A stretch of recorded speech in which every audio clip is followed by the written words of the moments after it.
ଥରେ ଗୋଟିଏ ଜଙ୍ଗଲରେ ଚୁନୁ ନାମକ ଏକ ଛୋଟ ଚଢ଼େଇ ଥିଲା। ସେ ତାର ଏକ ଛୋଟ ଘରେ ବାସ କରୁଥିଲା। ଚୁନୁ ପ୍ରତିଦିନ ଖାଦ୍ୟ ସଂଗ୍ରହ କରିବା ପାଇଁ ଜଙ୍ଗଲରେ ଏଣେତେଣେ ବୁଲେ। କିଛି ସମୟ ବୁଲିଲା ପରେ ଚୁନୁ ଯାଇ ଏକ ଗଛ ଉପରେ ବସିଗଲା।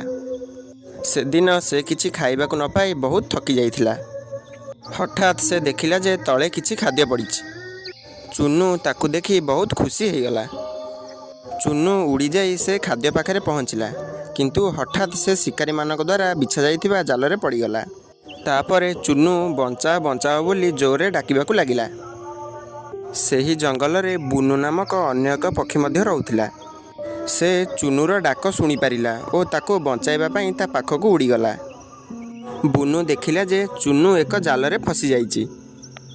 ତାପରେ ବୁନୁ କହିଲା ଯେ, ଚୁନୁ ତୁମେ ବ୍ୟସ୍ତ ହୁଅ ନାହିଁ, ମୁଁ ତୁମକୁ ନିଶ୍ଚିତ ସାହାଯ୍ୟ କରିବି।